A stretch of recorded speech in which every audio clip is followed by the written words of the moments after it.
Bonjour et bienvenue dans votre émission Mandarin TV Débat. Le mardi 8 mars, le président ukrainien affirmait ne plus vouloir insister pour obtenir l'adhésion de l'Ukraine à l'OTAN, l'un des motifs principaux de l'offensive russe. Il se disait aussi ouvert à dialoguer avec son homologue russe à propos du statut des territoires séparatistes du Donbass, des oblasts de Donetsk et de Lugansk. Pour décrypter la situation, je suis avec Pierre Andrieux. Bonjour. Bonjour. Alors, vous avez été ambassadeur au Tadjikistan, puis en Moldavie, ambassadeur pour le partenariat oriental et co-président français du groupe de Minsk. Vous enseignez la politique étrangère de la Russie et les relations sino-russes à Sciences Po Paris. Selon vous, Monsieur Andrieux, approchons-nous la fin de cette guerre? Est-ce qu'on approche de la fin de la guerre en Ukraine? C'est difficile de répondre, personne ne le sait en réalité, on n'est pas dans la tête de Poutine. Pour reprendre le titre d'un ouvrage qui est paru il y a quelques années, Dans la tête de Poutine, les Russes disent qu'ils n'arrêteront cette offensive que lorsque tous les objectifs qui sont fixés seront atteints. Personne ne connaît ces objectifs, en tout cas officiellement. Bon, maintenant, apparemment, il s'agit d'une offensive très violente, qui est dirigée directement non seulement contre les forces armées, mais également contre la population. Vous savez qu'hier, il y a même eu une maternité qui a été bombardée à Mariupol, ce qui est pas loin de crimes de guerre. Enfin, tout ça va être peut-être plus clair plus tard. Bon, en même temps, des négociations, enfin des contacts diplomatiques au niveau diplomatique ont eu lieu. Avec les Européens, le président Macron a joué un grand rôle, celui allemand. Des négociations ont eu lieu également, sont en train de se dérouler sous l'égide de la Turquie à Antalya. Et apparemment, il y a peut-être des premiers résultats qui vont aboutir, on ne sait pas trop. Mais nous espérons tous qu'effectivement, il y ait des résultats. Et je pense que la Chine même a proposé, me semble-t-il, de jouer les intermédiaires. Le président Poutine, il a exigé quelques conditions déjà, et aussi le président ukrainien. Donc, quelles seront vraiment les conditions nécessaires pour aboutir à une fin diplomatique? Je comprends que le grand problème, un des grands problèmes de la Russie, c'est effectivement le fait que l'Ukraine pourrait adhérer à l'OTAN, ce qui est totalement inacceptable pour la Russie. Bon, je ne vais pas juger, ce n'est pas le lieu de juger, de dire qui a tort, qui a raison, parce qu'actuellement, comme je le disais, nous sommes en face d'une agression tout à fait caractérisée contre un pays indépendant, qui est une nation, une vraie nation. Bon, maintenant, les conditions, on parle souvent d'un régime de neutralité pour l'Ukraine.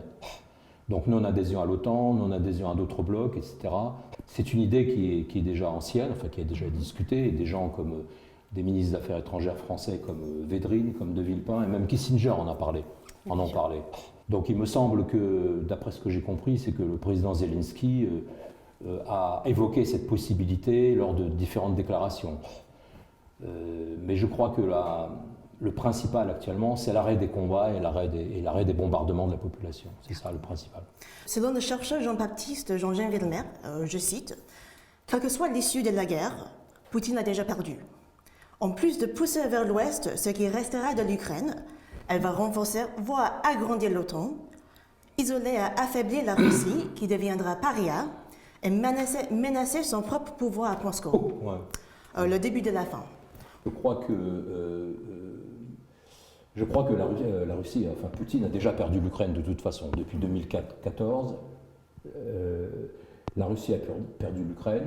Poutine a évoqué à un moment une certaine reconstitution de l'Union soviétique.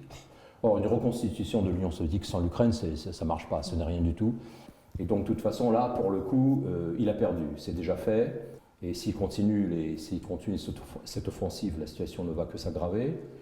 Maintenant, l'isolement de la Russie et Russie devenant un paria, avec l'introduction d'immenses sanctions de la part de l'Occident, mais pas uniquement, de beaucoup de pays, la Russie est en train, malheureusement, pour un pays comme ça, est en train de devenir un État paria. C'est aussi le peuple russe. Oui, tout à fait, c'est ce que je voulais dire. Et malheureusement pour le peuple russe est un pays quand même, est un peuple par son histoire européen, qui a toujours été ouvert sur l'Europe, sa culture, sa civilisation, sa littérature sont européens. N'oublie pas que Tolstoï lui-même a écrit la moitié de Guerre et paix en français. Le français était une langue qui était au XVIIIe, XIXe siècle, était une langue qui était très parlée, notamment par l'élite russe. Voilà. Et ensuite, il y a eu la parenthèse soviétique, où l'Union soviétique était isolée. Et malheureusement, ce qui se passe actuellement, c'est un retour vers l'Union soviétique. Un retour vers l'auto-isolement de la Russie. Parce que même du point de vue business, du point de vue affaires, beaucoup, sinon la totalité des entreprises occidentales qui travaillent en Russie sont en train de se retirer. Vous savez que, s'agissant de la France, il y avait à peu près 400 entreprises françaises qui travaillent en Russie. La France était le premier investisseur étranger en Russie. Et je crois qu'à peu près 200 ont déjà arrêté de travailler avec la Russie. Il y a aussi une énorme pression aussi sur les entreprises aussi, je pense, de partir, de retirer peut-être leurs effets de la Russie. Une pression, il y a des questions morales également. Il y a des questions morales. Comment voulez-vous continuer à travailler dans un pays qui est un agresseur, et un agresseur aussi brutal. Voilà. Dans cette situation, quelle pourrait être la nouvelle alliance de la Russie? Parce qu'ils cherchent quand même à renforcer le lien économique avec d'autres pays, j'imagine. Écoutez, on parle tous, on connaît les... Bon, s'agissant des alliances, on parle souvent de l'alliance entre la Russie et la Chine. Le mot alliance n'est pas tout à fait adapté, parce que les deux pays n'ont pas signé d'accord d'alliance.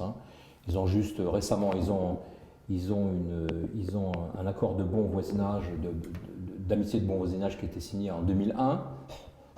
Et lorsque Poutine a été à Pékin pour l'ouverture des Jeux Olympiques, les deux, Xi Jinping et Poutine, enfin les deux pays ont signé une grande déclaration où ils disent notamment que la coopération entre les deux pays n'a pas de limite.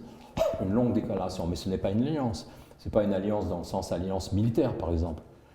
Alors c'est vrai que la Russie et la Chine développent depuis des années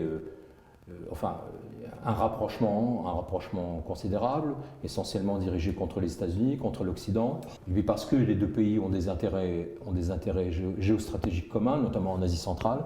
Les armées des deux pays développent des exercices communs, des exercices militaires communs, aussi bien sur terre que dans les mers, entre les deux marines et dans les airs. Du point de vue économique, les échanges économiques, enfin les échanges commerciaux, je crois, ont dépassé 100 milliards de dollars, ce qui est considérable, mais c'est bien entendu énorme. Mais par rapport si on compare aux échanges entre la Chine et les États-Unis, par exemple, malgré les questions politiques, ils sont 10 fois ou 5 fois supérieurs. Donc, et puis surtout, ça fait de le problème là-dedans aussi, c'est que la Russie exporte en Chine uniquement des matières premières et énergétiques, c'est tout. Ils n'exportent pas, par exemple, de produits à haute valeur ajoutée, contrairement à la Chine. Alors ça fait de la Russie une espèce les échanges sont très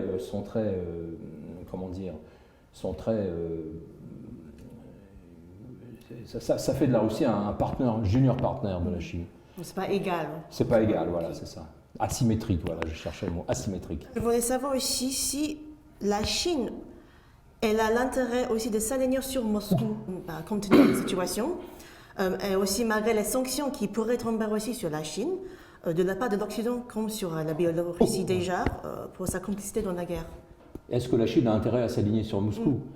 Alors, il y a eu en effet un certain rapprochement encore plus fort depuis l'attaque russe contre l'Ukraine, mais la Chine est très prudente.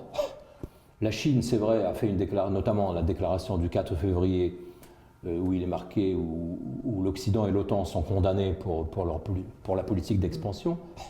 Mais en même temps, la Chine ne soutient pas l'attaque contre l'Ukraine. Elle se garde bien de la soutenir pour des raisons de politique générale, parce que la Chine n'a pas intérêt à ce qu'un pays viole la souveraineté d'un autre pays, et c'est ce qui se passe actuellement. La Chine a une politique très, très claire là-dessus. Deuxièmement, la Chine, avec son grand projet, son énorme projet de Belt and Road Initiative, a besoin de la tranquillité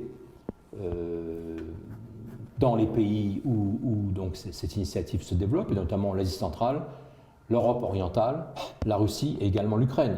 Et troisièmement, parce que l'Ukraine est un partenaire économique très important pour la Chine. C'est ça que je veux savoir, si la Chine, en fait, entretient une relation avec l'Ukraine. La Chine et l'Ukraine entretiennent de bonnes relations sur le pays, dans le domaine économique, même dans le domaine militaire. N'oubliez pas que je crois que le premier porte-avions chinois a été fait à partir d'un porte-avions ukrainien. Et je crois que l'Ukraine exporte beaucoup de produits industriels et de produits agricoles en Chine.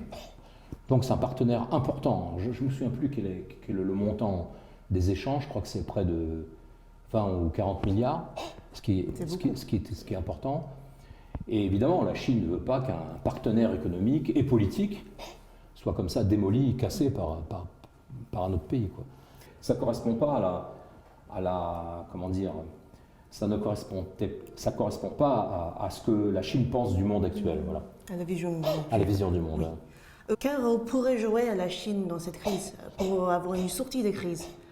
On dit parfois médiatrice. Oui. Est-ce que ça c'est possible? D'abord, la Chine, et c'est ce qu'elle fait actuellement, essaye de calmer les choses. La Chine dit que les choses doivent se calmer, que les hostilités doivent arrêter. Et en effet, on a parlé d'une possibilité pour la Chine de jouer les médiatrices. Ça, je ne sais pas du tout, je ne peux rien dire. Mais ce serait pas mal, ça serait bien. Plusieurs pays, encore une fois européens, mais également la Turquie, jouent les médiateurs. Pourquoi pas la Chine? La Chine est quand même très proche de la Russie. Et peut-être le président Xi Jinping pourrait très bien convaincre le président Poutine d'essayer de mettre un peu de l'eau dans son vin, comme on dit en français.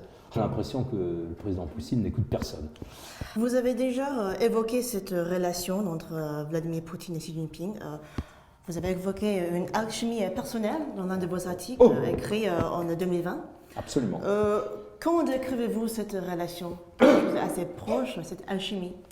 Écoutez, des deux côtés, d'abord les deux dirigeants se sont rencontrés une quarantaine de fois depuis leur arrivée respective au pouvoir, ce que fait beaucoup.